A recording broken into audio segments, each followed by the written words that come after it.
Selanjutnya, mari kita mencoba contoh yang bervariasi. Di sini kita akan mencoba contoh-contoh lain yang mungkin sedikit lebih sulit dari yang tadi. Di contoh 7, di sini kita memiliki premis 1 dan premis 2.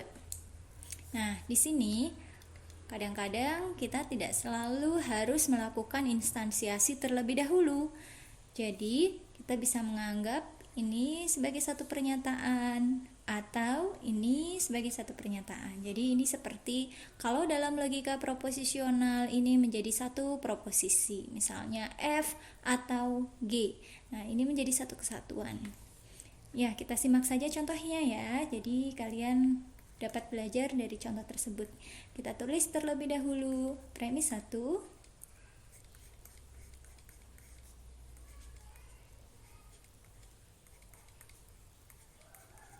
Nah, di premis 1 ini kalian bisa melihat bahwa untuk bagian pertama di sini negasi AX terikat dengan kuantor eksistensial. Negasi BX terikat juga dengan kuantor eksistensial. Hanya saja mereka memiliki kuantor yang berbeda. Jadi seolah-olah kita ingin bilang antara X yang ada di sini dengan X yang ada di sini ini tidak ada kaitannya karena mereka terikat pada kuantor yang berbeda. Jadi orang yang ini belum tentu sama dengan orang yang ini. Tidak boleh diinstansiasi menjadi orang yang sama kalaupun mau diinstansiasi. Kemudian untuk premis 2 kita tulis semua X BX. Premis 2. Nah, di sini contoh 7 ini merupakan contoh di mana kita tidak perlu melakukan instansiasi. Jadi kita cukup pasangkan ini dengan yang ada di sini. Apa yang mau dipasangkan? Orang bentuknya berbeda, kita buat bentuknya menjadi bentuk yang sama seperti ini. Ya, kalian tahu hukum double negasi, negasi A. Itu sama saja dengan A itu sendiri ya. Jadi seandainya dua ini kita kasih dua buah negasi di depannya, maka nilainya tidak berubah. Ya, hukum double negasi dari nomor 2. Baik, kita lanjutkan.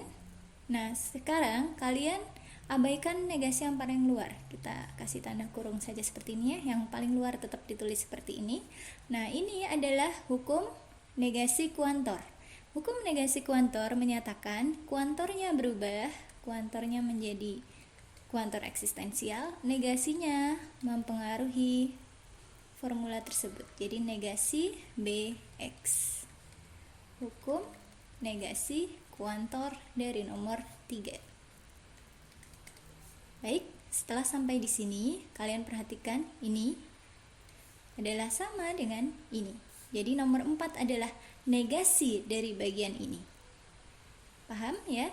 Negasi dari bagian ini atau ada satu bagian depan lagi.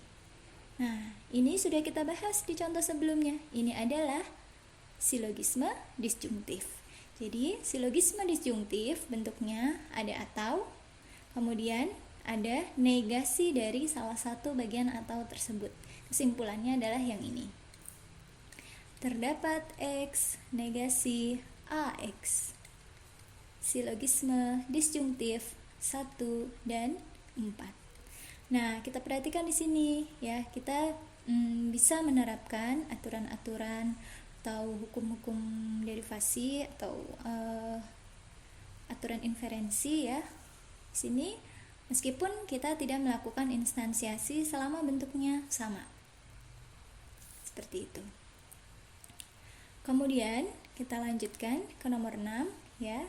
Jadi setelah sampai di sini kita bisa mengeluarkan negasinya dengan hukum negasi kuantor. Jadi suatu aturan itu bisa dilakukan dari kanan ke kiri atau kiri ke kanan. Maksudnya begini, saya kasih contoh ya. Misalkan ada negasi semua X fx. Nah, negasi semua X fx ini ekuivalen dengan negasinya ini mempengaruhi kuantornya menjadi kuantor eksistensial, kemudian negasinya mempengaruhi formulanya menjadi negasi fx. Jadi kita bisa mengubah dari bentuk seperti ini menjadi bentuk yang di sebelah kanan. Atau sebaliknya kita juga bisa mengubah dari bentuk di sebelah kanan menjadi seperti bentuk di sebelah kiri. Nah, ini adalah bentuk yang di sebelah kanan tadi ya.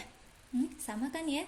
Kita ubah menjadi bentuk seperti di sebelah kiri menjadi negasi semua X. Nah, kalau di contoh ini fx, kalau di sini ax, berarti semua X ax. Hukum negasi kuantor dari pernyataan 5. Nah, sampai di sini teman-teman, kita sudah mendapatkan hasil yang sama seperti apa yang ingin kita buktikan. Sehingga contoh 7 terbukti valid. Baik, kemudian kita lanjutkan ke contoh 8.